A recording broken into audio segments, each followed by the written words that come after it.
న్యాయాధిపతుల గ్రంథము 2వ అధ్యాయము 10వ వచనము నుండి నేను చదువుతున్నాను చూడండి. 10వ వచనము నుండి నేను చదువుతాను చూడండి. ఆ తరము వారు అందరూ తమ స్వకీయుల యొద్దకు చేర్చబడిరి.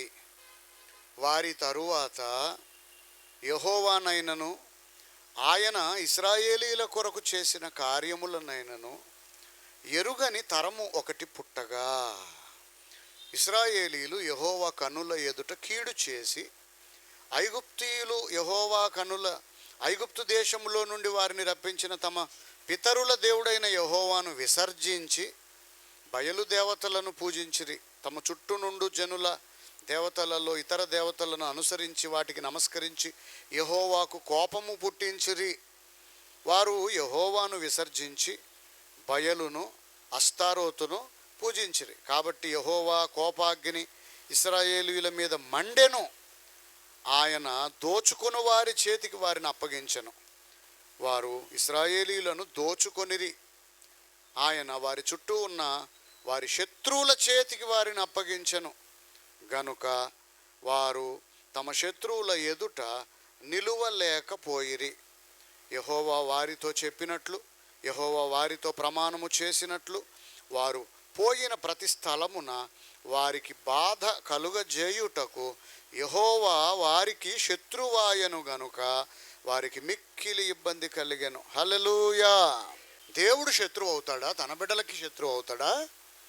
ఆయన ఏ ప్రజల కోసం అయితే ప్రాణం అర్పించాడు సిలువలో, ఆయన స్వజనులు సొంత బిడ్డలకు దేవుడు, తన బిడ్డలకు తండ్రి అయిన దేవుడు ఆయనే శత్రువు అయిపోతాడా అంటే అవడా? మరి దేవుడు అంటాడు, నేను తండ్రిని అయితే మరి నాకు రావాల్సిన గౌరవం ఏది? నేను తండ్రిని అయితే నాకు ఇచ్చే మర్యాద ఇదేనా? మీరు మాటలకేనా తండ్రి తండ్రి తండ్రి, నాయన నాయన, డాడీ, థ్యాంక్ యూ లార్డ్ అనేది, యేసురాజానికి వందనాలు అనేది, నోటి మాటలు బాగానే తీయగానే ఉన్నాయమ్మా. మరి చేతలలో, నీ ప్రవర్తనలో నా ఎడల గౌరవం ఏది? గౌరవము అంటే ఏంటి చెప్పండి? గౌరవం అంటే ఏంటి?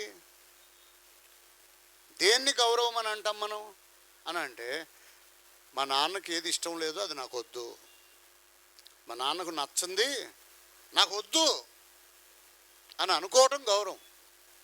మా నాన్నకి ఏది ఇష్టమో నాకు కూడా అది కావాలి. మా నాన్నకి ఏది సంతోషాన్ని కలిగిస్తుందో నాకు కూడా అదే సంతోషాన్ని కలిగిస్తుంది. మా నాన్నకి ఏది ఇష్టము కలిగి ఉన్నాడు ఆయన, దాని ప్రకారము నేను నడుచుకోవటమే ప్రేమ, దానిని అనుసరించి బ్రతకటమే గౌరవం. మరి దేవుడు ఏదైతే నాకు ఇష్టం లేదని పదే పదే బైబిల్లో చెప్తున్నాడో, దేవునికి ఇష్టం లేనివే చేసుకుంటూ, ఆయన వద్దన్నదే చేస్తూ, ఆయన చేయమన్నదేమో చేయకుండా, ఆయనకు నచ్చని పనులన్నీ చేసుకుంటూ, మళ్ళీ ప్రభువా యేసయ్యా నీకు వందనాలు, స్తోత్రం కోటి కోటి స్తోత్రం డాడీ అని పాటలు పాడితే ఉపయోగం ఏమైనా ఉందా? దేవుడు మెచ్చుతాడా? సంతోషపడతాడా? మనం అర్థం చేసుకోవాల్సింది ఏంటంటే, ఏం చేస్తే ఆయన హ్యాపీగా ఉంటాడు దేవుడు, ఏం చేస్తే ఆయన నొచ్చుకుంటాడు, ఇది తెలియాలి. ఇది తెలియకపోతే నువ్వు బ్రతికుండగా ఎప్పటికీ దేవుడు నీకు దొరకడు. బ్రతికి ఉండగా ఇంకెప్పటికీ మీరు దేవునికి సొంతం అవ్వలేరు, ఆయన మీకు దక్కడు. మీరు ఆయనకి చెందిన వాళ్ళుగా ఉండటం అనేది ఇంకెప్పటికీ కుదరదు. తాత్కాలికంగా కాదు, బ్రతికుండగా ఇంక మీరు ఆ విషయం మర్చిపోవడం బెటర్. ఎందుకంటే దేవుడు స్పష్టంగా చెప్పాడు, ఈ నా మాటలు విని వాటి చొప్పున చేయని ప్రతివాడు ఇసుక మీద ఇల్లు కట్టిన బుద్ధిహీనుని పోలి ఉండును అన్నాడు ఆయన. ఈ నా మాటలు విని వాటి చొప్పున చేయని వాడు ఎలా ఉంటాడంటే, ఇసుక మీద ఇల్లు కట్టిన బుద్ధిహీనుడు. వింటారు చాలామంది దేవుని వాక్యం వింటారు, అందరూ వింటారు. వినే ప్రతివాడు దేవునికి దగ్గర అవ్వలేడు. నాకు వాక్యం తెలుసండి, తెలిస్తే ఉపయోగం ఏముంది? నీకు ఎంత తెలిస్తే ఉపయోగం ఉంది? ఇప్పుడు దాని ప్రకారం నువ్వు బ్రతకాలి కదా. నరహత్య చేయొద్దు అన్నాడు దేవుడు. నాకు తెలుసు సార్ అంటే మరి నరహత్య చేయొద్దు, చేయకుండా ఉంటున్నావా? అబద్ధ సాక్ష్యం చెప్పొద్దు అన్నాడు దేవుడు. నాకు తెలుసండి, వాక్యం తెలుసండి. మాకు కూడా మా ఇంట్లో కూడా 10 ఆజ్ఞలు, దేవుని 10 ఆజ్ఞలు పెద్ద బోర్డు పెట్టుకున్నామండి ఇంట్లో.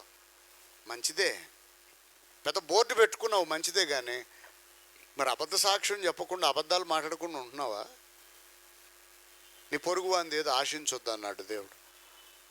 పొరుగువాంది ఆశించకుండా ఉన్నావా? నీ తల్లిని తండ్రిని సన్మానించుము అన్నాడు ఆయన. ఆయన ఏం చెప్తున్నాడు అర్థమవుతుందా? మరి ఆయన ఏదైతే చెప్తున్నాడో దాన్ని నువ్వు అనుసరిస్తున్నావా, ఫాలో అవుతున్నావా? లేదా ఫాలో అవ్వకుండా కారణాలు వెతుక్కుంటున్నావా? ప్రభా నువ్వు చెప్పావు కరెక్టే, నాకు తెలుసు, కానీ బట్ అక్కడ వస్తుంది ప్రాబ్లం అంతా. వాళ్ళను దూరం చేసుకోవటం నాకు ఇష్టం లేదు, వాళ్ళను నొప్పించటం నాకు ఇష్టం లేదు. బంధువులను, స్నేహితులను, భార్యనో, భర్తనో, కొలీగ్స్నో, క్లాస్మేట్స్నో, ఇంకెవరినో వాళ్ళను బాధ పెట్టడం నాకు ఇష్టం లేక, అది నీ వాక్య ప్రకారం తప్పని తెలిసినా కూడా నేను కాంప్రమైజ్ అయిపోయా, రాజీ పడ్డా. వాళ్ళ కోసం చేయాల్సి వచ్చింది. ప్రభా సారీ, ఏమనుకోకే, సారీ చెప్తున్నాను కదా, ఎన్నిసార్లు సారీ చెప్తున్నాను ప్రభా, నీకు కావాలతో రోజు ఉపవాసం ఉండి ప్రార్థన చేసి సారీ చెప్తానులే, లేకపోతే 3 రోజులు ఫాస్టింగ్ ఉండి ప్రేయర్ చేసుకుంటా, సారీ ప్రభా అని చెప్తాను అని అంటే, ఒకవేళ నువ్వు ఆ పొరపాటు చేసింది అదే ఫస్ట్ టైం అయితే, నువ్వు ఫాస్టింగ్ ఉండి ప్రార్థన చేసుకొని అయ్యా నన్ను క్షమించు, నేను పొరపాటు చేశా అని అంటే దేవుడు క్షమిస్తాడు. అలా దేవుని దగ్గర క్షమాపణ అడిగినాక, ఇప్పుడు దేనికోసమైతే నువ్వు దేవుని దగ్గర సారీ అని చెప్పావో, దేనికోసమైతే దేవుని దగ్గర క్షమాపణ అడిగావో ఫాస్టింగ్ ఉండి, దాన్ని వదిలేయాలి అక్కడితో. బ్రతికుండగా ఇప్పుడు ఇందాక సారీ చెప్పావు కదా, దేవునికి క్షమాపణ అడిగావు కదా, ఆ తప్పు బ్రతికుండగా ఇంకోసారి మళ్ళీ రిపీట్ అవ్వకూడదు, ఒక్కసారి కూడా రిపీట్ అవ్వకూడదు. అది సరి చేసుకోవటం అంటే. అవునా కాదా? అంతేనా? సరి చేసుకోవటం అంటే అదేనా కదా? అంతేనా? లేకపోతే సారీ ప్రభు అని ఉపవాసం ఉండి ప్రార్థన చేసి ఇవాళ సారీ చెప్పావు, 2 రోజులు బాగుండి నిన్న దేనికోసం అయితే సారీ చెప్పావో మళ్ళీ అదే చేస్తే అగైన్ అండ్ అగైన్ మళ్ళీ అదే నువ్వు సారీ చెప్తే దానికి విలువ ఉంటుందా? చెప్పండి, విలువ ఉంటుందా? దానికి ఉపయోగం ఉంటుందా? దేవుని స్థానంలో మీరుంటే మీరు ఒప్పుకుంటారా? మీ ఎడలో ఎవరైనా అలాగే చేశారనుకోండి, మీకు ఇష్టం లేని పని చేస్తున్నారు, పదే అదే తప్పు చేస్తున్నారు, మీరు ఎన్నిసార్లు చెప్పినా అదే తప్పు చేసి మళ్ళీ వచ్చి సారీ అని అంటున్నారు, మీకు ఎలా ఉంటుంది? ఎన్నిసార్లు సారీరా? ఎన్నిసార్లు సారీ? ఏదో ఒకసారి, పోనీ 2 సార్లు, రోజు ఇదే పనా? ఊరుకుంటారా మీరు? దేవుని వాక్యం అదే చెప్తుంది. ఈ నా మాటలు విని వాటి చొప్పున చేయని ప్రతివాడు ఇసుక మీద ఇల్లు కట్టిన బుద్ధిహీనుడు అన్నాడు ఆయన. ఇసుక మీద ఇల్లు కడితే ఉంటుందా? సముద్రం దగ్గరికి వెళ్ళి ఉంటారు కదా మీరు అంత ఎప్పుడైనా. ఆ సముద్రంలో నీళ్ళలోకి వెళ్ళి నిలబడితే అలలు వచ్చి వెళ్ళిపోయేటప్పుడు ఏమవుతుంది? కాళ్ళ కింద ఏదో ఇలా కదిలిపోతున్నట్టు అవుద్దా? ఏమవుతుంది? ఆ ఇసుక ఇలా వెళ్ళిపోతుంది జరిగిపోయి. అప్పుడు ఏమవుతుంది? మనం గబుక్కుని ఇలా కదిలిపోతాం. మనం ఊరికే నిలబడితేనే కాళ్ళ కింద ఇసుక జరిగిపోయి పడిపోయినట్టు అయితే ఇల్లు కడితే ఇసుక మీద ఉంటుందా? తుఫాన్ వస్తే, ఓ పెద్ద వర్షం వస్తే ఉంటుందా ఇసుక మీద ఇల్లు కడితే? 2000 సంవత్సరాల క్రితం కట్టిన ఆ కోటలు, యేసుప్రభు కాలం నాటి, అలెగ్జాండర్ కాలం నాటి కోటలు కూడా, అశోకుడు కాలం నాటి కోటలు కూడా ఇంకా అలాగే ఉన్నాయి 1000 సంవత్సరాలు. ఎందుకంటే ఆ రోజులలో పునాదులకు అంత విలువ ఇచ్చేవారు. పైన కట్టేది అందంగా ఉందా లేదా అనే దానికంటే లోపల పునాదికి బలంగా ఉండాలి ఎప్పుడైనా సరే. దేవునితో మనకున్న రిలేషను కరెక్ట్గా ఉండాలంటే ఖచ్చితంగా పునాది బలంగా ఉండాలి. ఆ పునాది ఏంటో తెలుసా? ఆయనకి ఏది నచ్చుతుంది, ఆయనకి ఏది నచ్చట్లేదో మనకు కరెక్ట్గా అర్థం అవ్వాలి, సరిగ్గా అర్థం అవ్వాలి. అది అర్థం కానప్పుడు నువ్వు ఒక ఫెయిల్యూర్ మోడల్, నీ లైఫ్లో నువ్వు ఒక ఫెయిల్యూర్ పీస్. నీ రిలేషన్ని, దేవునితో నీకున్న సంబంధాన్ని ఎలా కాపాడుకోవాలో తెలియని ఒక అజ్ఞానివి, ఒక ఫూల్ అన్నమాట. నువ్వు ఒక ఫూల్, ఒక బుద్ధిహీనుడివి. సంబంధాలను కలిగి ఉండటం గొప్ప కాదు, వాటిని చెడగొట్టుకోకుండా వాటిని నిలబెట్టుకోవటం తెలివి అంటారు దాన్ని. సంబంధాలు మొదలెట్టడం ఉంది, ఎవడైనా మొదలు పెడతాడు కదా. ఆ బంధాలను కాపాడుకోవటం తెలియాలి. ఆత్మ సంబంధంగా కూడా అంతే. దేవుని నమ్ముకోవటం కాదు, ఇళ్ళకి కానీ పండగ కాదు. నేను క్రిస్టియన్ అయ్యా, చర్చికి వెళ్తున్నాను, పాటలు పాడుతున్నా, వాక్యం వింటున్నా, నాకు బోల్డ్ అంత బైబిల్ తెలుసు. ఎవడికి ఉపయోగం? నీకు తెలిసి అనేది నిజమే, కానీ దాని ప్రకారం నువ్వు బ్రతకనప్పుడు నీకు ఎంత తెలిస్తే యూజ్ ఏముంది, ఉపయోగం ఏముంది? అందుకే దేవునితో శత్రుత్వాన్ని పెట్టుకోవద్దు. దేవుడు మనకు శత్రువు ఎప్పుడవుతాడు తెలుసా? ప్రేమించే తండ్రి ఆయన, మనకు అన్న తండ్రి కదా, ప్రాణం ఇచ్చిన దేవుడు. కానీ ఆయన కూడా శత్రువు అయిపోతాడంట ఒక టైంలో. ఎందుకంటే విసిగిపోతాడు ఆయన. వీడికి తెలుసు నాకు ఏది ఇష్టమో తెలుసు, నాకు ఏది నచ్చదో, ఏదైతే నాకు కంపరం కలుగుద్దో, ఏది నాకు ఇరిటేషన్ని తెప్పిస్తుందో వీడికి తెలుసు. తెలిసే చేస్తున్నాడంటే అర్థం ఏంటి? ఎవడైనా తెలిసే చేస్తున్నాడు అనుకోండి, దాని అర్థం ఏంటి మీరు చెప్పండి? ఈ రిలేషన్ నాకు అవసరం లేదు, వీడు నాకు వద్దు, నువ్వు నాకు వద్దు అన్నట్టే కదా. ఇప్పుడు దేవునితో కూడా వాక్యం అంటే గౌరవం లేకుండా, పరిశుద్ధత లేకుండా, పరిశుద్ధతను కాపాడుకోకుండా మీరు బ్రతుకుతున్నారంటే దాని పరిశుద్ధతకు ఎక్కువ సీరియస్నెస్ లేదు మీ లైఫ్లో. పరిశుద్ధతను కాపాడుకోవాలని మీరు ప్రయత్నించట్లేదు, తీవ్రంగా మీరు ప్రయత్నించట్లేదు, ఆ సీరియస్నెస్ మీకు లేదు లైఫ్లో అని అంటే అర్థం ఏంటంటే దేవునితో మీరు అంటున్నారు, ప్రభా నువ్వు మాకు అవసరం లేదు, నీతో సంబంధం మాకు వద్దు, నువ్వు మాకు అవసరం లేదు అని అంటున్నారు. నేను ఎప్పుడన్నానండి అలాగా? నీ నోటితో డైరెక్ట్గా నీ మాటల ద్వారా అనలేదు, కానీ నీ చేతల యొక్క అర్థం అదే. అవునా కాదా చెప్పండి? అవునా కాదా? రైటా రాంగా? మరి నీ అంతటా నువ్వే నువ్వు నాకు వద్దు, నువ్వు నాకు వద్దు, నువ్వు నాకు అవసరం లేదు అని నీ క్రియల ద్వారా అంటున్నప్పుడు ఆయనకేం అవసరం నిన్ను పట్టుకొని వేలాడటం? నీ వెనకాల తిరగటం తప్ప యేసుప్రభుకు వేరే పని లేదా? విశ్వమంతా యూనివర్స్ మొత్తాన్ని పరిపాలిస్తున్న దేవుడు ఆయన. ఆయనకి ఇంకేం పని లేదా నీ వెనకాల తిరగటం తప్ప? ఆయన ఆధీనంలో విశ్వం ఉంది, అనేక ప్రపంచములు ఉన్నాయి. ఆయన విశ్వచక్రవర్తి. ఆయన ప్రోగ్రాంలో నువ్వు కూడా ఒక భాగం, అంతే తప్ప ఇంక నువ్వేం చేసినా ఆయన వద్దన్నవన్నీ నువ్వు చేసుకుంటూ, ఆయన చేయమన్నది ఏది చేయకుండా, ఏదో మొక్కుబడిగా అప్పుడప్పుడు ఆయనకు నచ్చింది చేస్తూ, బాగా వినాలి, మొక్కుబడిగా అప్పుడప్పుడు మాత్రమే ఆయనకు నచ్చింది చేస్తూ, ప్రభు సగం నీ ఇష్టం, సగం నా ఇష్టం, సగం నీకు నచ్చినట్టుంటా, సగం నాకు నచ్చినట్టుంటా అని అంటే ఆయన అంటాడు నాకు అవసరం లేదంటాడు. ఆయన ఉంటే పూర్తిగా డెడికేటెడ్గా బ్రతుకు. దేవుడు కావాలి నాకు, నేను దేవుని బిడ్డగానే ఉండాలి అని అనుకునే వాళ్ళు గుర్తుపెట్టుకోండి, బాగా వినండి ఈరోజు. నీ ఇష్టం అనేది నీ లైఫ్లో ఉండటానికి వీల్లేదు, 1% కూడా ఉండకూడదు.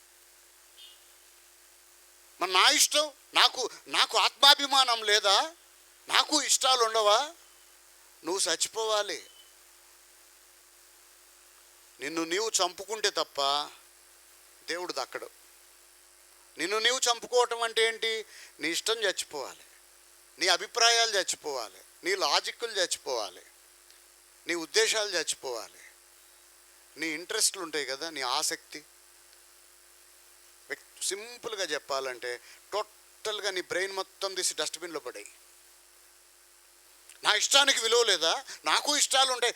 దేవుడు కావాలనుకుంటే నీ ఇష్టాలకు అక్కడ స్థానం లేదు.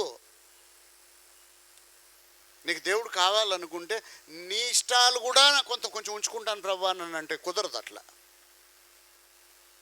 కుదరదు, అలా కుదరదు.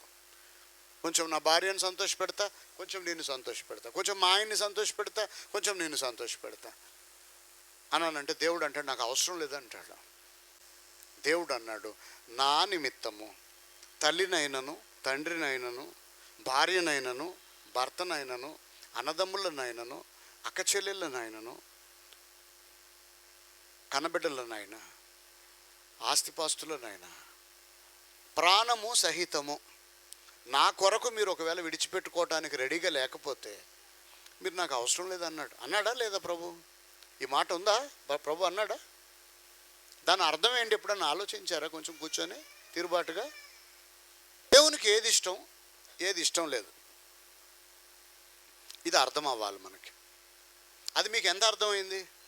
అది అర్థం కానోడు క్రైస్తవుడిగా సర్వైవ్ అవ్వలేడు. ఇప్పుడు నేను ఏం చెప్తున్నాను అర్థమవుతుందా? కనీసం అర్థమవుతుందా? దేవునికి ఏది ఇష్టం, ఆయనకి ఏది నచ్చదు, ఏది నచ్చుద్ది. మనం ఏం చేస్తే ఆయన హ్యాపీగా ఫీల్ అవుతాడు, ఏం చేస్తే ఆయన హర్ట్ అవుతాడు. ఒకవేళ ఆయన హర్ట్ అయితే ఏమవుద్ది? సింపుల్, ముఖం తిప్పుకొని వెళ్ళిపోతాడు. ఆయన నాకు అక్కర్లేదు అంటాడు ఆయన. అందుకే బైబిల్లో ఈ సిద్ధాంతాన్ని ఫస్ట్ నుంచి ఆది కాండంలోనే చూస్తాం మనం. అక్కడ నుండి ఆయన చెబుతూనే వస్తున్నాడు. మనం కూడా సండే స్కూల్ స్టేజ్ నుంచి వింటూనే ఉంటున్నాం. కానీ ఆ సబ్జెక్ట్ మనకు బుర్రకెక్కట్లా, ఆ మూల పునాది సిద్ధాంతం మనకు ఎక్కట్లేదు. అందుకే ఈనాడు దేవునితో మంచి సంబంధాలు లేవు క్రైస్తవ సమాజానికి. బైబిలే ఒక్కసారి కూడా పూర్తిగా చదవనోడికి బైబిల్ సారాంశం అర్థమవుతుందా? కాన్సెప్ట్ ఏంటో, బైబిల్ సిద్ధాంతం ఏంటో అర్థమవుద్దా? బైబిల్లో ఉన్న దేవుడు అర్థమవుతాడా? ఆయన మనసు అర్థమవుద్దా? చెప్పండి, అర్థమవుద్దా? దేవుని మాటలు మనం వినకపోతే, దేవుని మాటలను మనం ధ్యానించకపోతే, దేవుని మనసు మనకు అర్థం అవ్వకపోతే ఆత్మ సంబంధంగా చచ్చిపోతాం మనం. అంటే నిత్య నరకం, ఎటర్నల్ ఫైర్, నిత్య నరకం, నిత్య అగ్ని. ఈ భయంకరమైన నగ్న సత్యం క్రైస్తవులకు ఎక్కట్లా, బుర్రకెక్కట్లా. క్రైస్తవ్యం అని అంటే ఆడి పాడి డ్యాన్సులు వేసి స్టార్లు పెట్టి కేకులు, బిర్యానీలు, కొత్త బట్టలు, డ్రామాలు అనుకుంటున్నారు. పేరు, గుర్తింపు, పొగడతలు, గిఫ్టులు అనుకుంటున్నారు. దేవునికి ఏది ఇష్టం, ఏది ఇష్టం లేదో కనుక్కోవాలి, అర్థం చేసుకోవాలి. ఆయనకు నచ్చనిది నాకు వద్దు. ఏమైనా అయిపోని, ఎవరైనా నన్ను వదిలేసి వెళ్ళిపోని, నేను ఒంటరిగా మిగిలిపోని లైఫ్లో అయినా పర్వాలేదు. న్యాయాధిపతుల గ్రంథం 3వ అధ్యాయం 12వ వచనం. న్యాయాధిపతుల గ్రంథం 3వ అధ్యాయం 12వ వచనం. ఇశ్రాయేలీయులు మరలా యెహోవా దృష్టికి దోషులైరి గనుక వారు యెహోవా దృష్టికి దోషులు అయినందున యెహోవా ఇశ్రాయేలీయులతో యుద్ధము చేయుటకు మోయాబు రాజైన ఎగ్లోనును బలపరచెను. విచిత్రంగా ఉంది కదా. శత్రువులను దేవుడు బలపరుస్తున్నాడంట. నీ జీవితంలో నువ్వు ఎవరినైతే శత్రువు అని అనుకుంటావో, ఎవరైతే నీ నాశనాన్ని కోరుకుంటారో, ఎవరైతే నీకు కీడు చేయాలనుకుంటారో, నువ్వు అన్ని విధాలా పతనం అయిపోతే చూసి హ్యాపీగా ఫీల్ అవుదామని ఎవరెవరైతే ఎదురు చూస్తూ ఉంటారో మీ లైఫ్లో, ఎప్పుడు మీరు మీ నష్టాన్నే కోరుకునే వాళ్ళు కొంతమంది ఉంటారా ఉండరా? ఏమండి, ఉంటారా? ఎవరికైనా ఉంటారు. దేవుడు ఏం చేస్తాడో తెలుసా?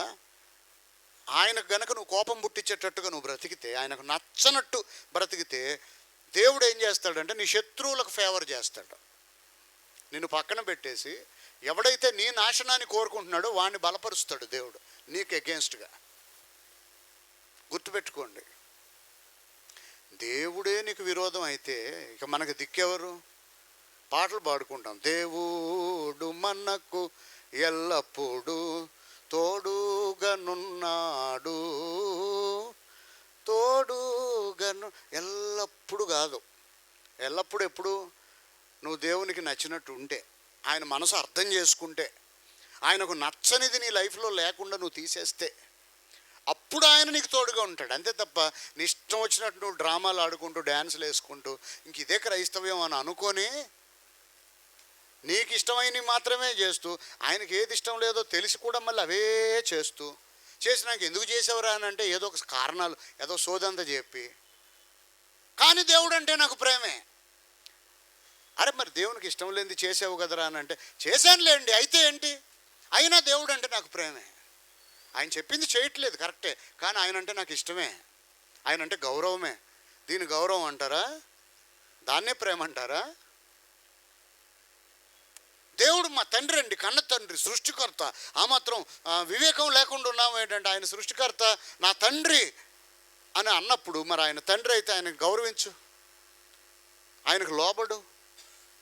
గౌరవించటం అంటే కానుకలు ఇవ్వటం, ఎక్కువ కానుకలు ఇస్తే గౌరవించినట్ట, లేకపోతే తెల్ల బట్టలు వేసుకుంటే గౌరవించినట్ట దేవుణ్ణి? బట్టలను బట్టి మనం దేవుని బిడ్డలమా కాదా అనేది డిసైడ్ చేయటం కుదరదు. అంతరంగములో పరిశుద్ధత ఉండాలి. అంతరంగము కాదు, అంతరంగము, హృదయము. ఎక్కడుంది హృదయం? హృదయము తెల్లగా ఉండాలి, కల్మషం లేకుండా ఉండాలి. అంతరంగములో పరిశుద్ధతను కోరే దేవుడు ఆయన. అంతరంగంలో సత్యమును కోరే దేవుడు ఆయన. అంతరంగంలో సత్యం ఉండాలి. దేవుణ్ణి ప్రేమించాలి. ఆయనకి ఏది నచ్చుద్దో అది మాత్రమే చెయ్యి. అది కూడా చేయటం కాదు. ఒక విషయాన్ని గుర్తుపెట్టుకోవాలి ఎప్పుడైనా సరే, నువ్వు దేవునికి దూరమైనా నీకే నష్టం, దేవుడే నీకు దూరమైనా మళ్ళీ నీకే నష్టం. అవునా కాదా? అర్థం అవట్లేదా మీకు? మీ ప్రవర్తనతో, మీరు చేసే పనులతో మీ అంతటా మీరు దేవునికి దూరం అయిపోయారనుకో, మీకేం నష్టం. దేవుడు కోల్పోటానికి ఏం ఉండదు అక్కడ. అనుకుంటున్నారా దేవుడు లేకపోయినా మేము బ్రతకగలమని? ఏముండోయ్, ఈ భూమి మీద రోడ్డు మీద కుక్క కూడా బ్రతుకుద్ది. మనం కూడా బ్రతికే ఉన్నామండి. నాకేం తక్కువ అంటే, నీకేం తక్కువ లేకపోవచ్చు. నెలకు ₹1,00,000 సంపాదించవచ్చు రేపు నువ్వు. ఒకవేళ ఆస్తులు కూడా కట్టవచ్చు, బంగళాలు కట్టుకోవచ్చు, బంగారాలు నగలు కొనుక్కోవచ్చు, వజ్రాలు కొనుక్కోవచ్చు, డైమండ్స్. కానీ ఒక విషయం నువ్వు మర్చిపోతున్నావు, నీతో దేవుడు లేడు.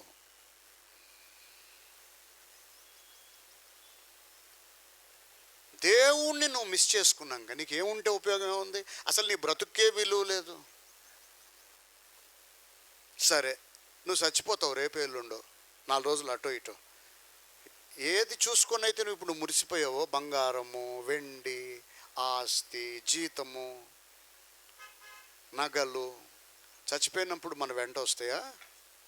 తీసుకెళ్ళగలమా? ఏ బరియల్ గ్రౌండ్ దగ్గరకైనా సరే, ఏ గ్రేవ్ యార్డ్ దగ్గరకైనా, ఏ కబరిస్తాన్ దగ్గరకైనా మీరు వెళ్ళండి. ఒంటి మీద ఉన్న బట్టలు వెళ్తాయా? చచ్చిపోయినోడితో వెళ్తాయా బట్టలు? వెళ్తాయా? మనతో పాటు వస్తాయా ట్రావెల్ చేసి? ఆ బట్టలు ఏ ఒంటి మీద ఉన్నప్పుడు ఏ బట్టలు ఉన్నాయో అవి పాతి పెట్టేసినప్పుడు ఆ బట్టలు అలాగే ఉంటాయా లేదా? ఆ సమాధుల తోటకి వెళ్ళండి. పాత సమాధులు తవ్వేస్తూ ఉంటారు కొన్నిసార్లు. కొత్త సమాధులు పెట్టడానికి ప్లేస్ లేకపోతే పాత సమాధులు తవ్వేస్తారు. తవ్వినప్పుడు ఎముకల గూడులు బయటకు వస్తుంటాయి. వాళ్ళు ఏ బట్టలతో అయితే పాతి పెట్టారో ఆ బట్టలు, ఆ చీరలు, ఆ ప్యాంట్లు, షర్ట్లు అన్నీ బయటకు వస్తూ ఉంటాయి. ₹1,00,00,000 డ్రెస్ వేసుకున్నా సరే మన వెంట రాదు అది చచ్చిపోయాక. ఈ లోకంలోనికి మనం ఏం తేలేదు, ఏమి తీసుకొని వెళ్ళం. ఇప్పుడు నేను ఏం చెప్తున్నా, ఏం చేస్తున్నా, నేను ఇప్పుడు ప్రజెంట్ ఏం చేస్తున్నా, మిమ్ములను అంటే నా మాట వినేవాళ్ళను దేవుని వైపుకు ప్రేరేపిస్తున్నా. దేవుని వైపుకు మీ మైండ్ని డైవర్ట్ చేయడానికి ట్రై చేస్తున్నా, ప్రయత్నిస్తున్నా, తీవ్రంగా ప్రయత్నిస్తున్నా, ప్రేమతో ప్రయత్నిస్తున్నా. మనం ఇక్కడ ఆలోచన చేసుకోవాల్సింది ఏంటంటే, దేవునికి ఏమి ఇష్టపడుతున్నాడో, ఆయనకి ఏది అసహ్యం, ఏం కోపం వస్తుందో మీకు అర్థమవుతుందా అసలే లైఫ్లో? అసలు ఆ విషయాన్ని ముందు ఆయన మనసు అర్థం చేసుకునే ప్రయత్నం చేస్తున్నారా? మనుషులం కదండి, అప్పుడప్పుడు అలా పడిపోతూ ఉంటాం అంటున్నారు క్రైస్తవులు. మనుషులం అయితే అప్పుడప్పుడు పడిపోవాలని రూలా? అసలు పడిపోకుండా ఒక్కసారి కూడా దేవునికి విరోధంగా, దేవునికి బాధ కలగకుండా మనం బ్రతకటం సాధ్యం కాదా? అది అసాధ్యమా? ఏమండి, అసాధ్యమా? అది జరగదా? అలా కుదరదా? అసలు దేవునికి ఒక్కసారి కూడా మన వలన బాధ కలగకుండా బ్రతకటం సాధ్యమా? సాధ్యం కాదా? కుదరదా? ఆదికాండంలో బైబిల్లో హనోకు అనే ఒక భక్తుడి గురించి రాస్తుంది. ఎవరి గురించి? హనోకు అనే ఒక భక్తుడి గురించి బైబిల్లో రాస్తుంది. ఈ హనోకు అనేవాడట దేవుణ్ణి ప్రేమించాడు. ఆదికాండం 5వ అధ్యాయము 21వ వచనం చూడండి. హనోకు 65 ఏండ్లు బ్రతికి మెతుషెలను కనెను. హనోకు మెతుషెలను కనిన తరువాత 100 ఏండ్లు దేవునితో నడుచుచు కుమారులను కుమార్తెలను కనెను. హనోకు దినములన్నయు 365 ఏండ్లు. హనోకు దేవునితో నడిచి తరువాత దేవుడు అతన్ని తీసుకుని పోయాను కనుక అతడు లేకపోయాను. హల్లెలూయా. హనోకు అనే వ్యక్తి 65 సంవత్సరాల వయసు అప్పుడు ఒక కొడుకు పుట్టాడంటే ఈయనకి, మెతుషెల. ఈ మెతుషెల పుట్టినప్పుడు హనోకు ఏజ్ ఎంత? 65. ఎంత? 65. లైఫ్ ఎంత అయినది? 365 సంవత్సరాలు బ్రతికి చచ్చిపోయాడు. ఏ ఏజ్లో ఉన్నప్పుడు ఈయన ప్రభుని నమ్ముకున్నాడు? 65 ఇయర్స్ అప్పుడు ప్రభుని నమ్మాడు. ఎన్ని సంవత్సరాలు దేవునితో ఫ్రెండ్షిప్ చేశాడు? 200 సంవత్సరాలు దేవునితో ఫ్రెండ్షిప్ చేశాడు. అవునా? దేవునితో మీరు నడిచిన కాలం ఎంత? ఇప్పటిదాకా ఈ కొద్దిపాటి ఈ చిన్న జర్నీలో దేవునితో మీరు కలిసి చేస్తున్న ఈ ప్రయాణంలో ఒక్కసారి కూడా ఒక్క బ్రేక్ కూడా తీసుకోకుండా, ఇంటరప్షన్ లేకుండా, దేవునికి మీకు గ్యాప్ రాకుండా మీ రిలేషన్ని కాపాడుకోగలిగారా? కొనసాగిస్తున్నారా? దేవునికి మీకు మధ్య ఎడం రాకుండా, డిస్ప్యూట్ అనేది లేకుండా, వివాదం లేకుండా, ఆయనను హర్ట్ చేయకుండా, ఆయన నొచ్చుకోకుండా మీరు బ్రతుకుతున్నారా? ఒకసారి చెక్ చేసుకోండి. ఆయన చేయమన్నా నిజాయితీగా చేస్తున్నారా? మరి హనోకట ఏకంగా 300 సంవత్సరాలండి బాబు. అయ్యా బాబోయ్, ఈ 60 ఏళ్ళ కాలంలో ఈలోపే ఎప్పుడు చచ్చిపోతాం? సడన్గా చచ్చిపోతాం. కానీ ఈలోపే ఎన్నిసార్లు దేవునికి దూరం అయిపోతున్నాం మనం. ఆయన వద్దన్న పనులే చేస్తాం, ఆయనకి ఏది నచ్చదో అదే చేస్తాం. ఆయన చేయమన్నాడని తెలుసు, మనం చెయ్యం. ప్రార్థన చేయమంటే చెయ్యం, బైబిల్ చదవమంటే చదువు, సువార్త చెప్పమంటే చెప్పం, క్రమశిక్షణ కలిగి ఉండమంటున్నాం. దేవుని మందిరాన్ని ప్రేమించం, దేవుని పనిని ప్రేమించం. పరిశుద్ధతను కాపాడుకోవటం చేత కాదు, యథార్థతను కాపాడుకోవటం చేత కాదు. దేవుని ఎడల నమ్మకంగా మన బాధ్యతలను కాపాడుకోలేకపోతున్నాం. అడుగడుగున వేషధారణ, అడుగడుగున నటన. దేవుని మందిరంలో ఉన్నంతసేపు ఒకలాగా, ఇక్కడ నుంచి బయటికి వెళ్ళిపోయినాక ఇంక టోటల్గా మొత్తం ఇంక రింగ రోజసే. విచ్చలవిడి జీవితాలు, అడ్డగోలు బ్రతుకులు, మనస్సు నిండా పాపము ఎడల కోరిక, శారీరక వ్యామోహాలు, శరీరేచ్ఛలు, వ్యభిచార తలంపులు, డబ్బు మీద వాంఛ, సుఖభోగాలు, సౌఖ్యాల మీద వాంఛ, ఖరీదైన లైఫ్ స్టైల్ కావాలి, జీవన శైలి, బాగా కాస్ట్లీ లైఫ్ స్టైల్ కావాలని ఒక కోరిక. నేను చాలా రిచ్గా బ్రతకాలి, ఖరీదైన బట్టలు వేసుకోవాలి, రిచ్గా కనబడాలి అందరికీ, ఇంకెవరితోటో కంపేర్ చేసుకుంటే వాళ్ళకంటే నేను రిచ్గా కనబడాలని తపన, అనునిత్యం ఇంకొంచెం అందంగా కనబడాలి. ఎవరి కోసం ఇదంతా? ఏం సాధిద్దామని ఇప్పటిదాకా సాధించింది ఏముంది? ఇక ముందుకు సాధించబోయేదేంటి? వీటి వల్ల మిగిలేదేంటి?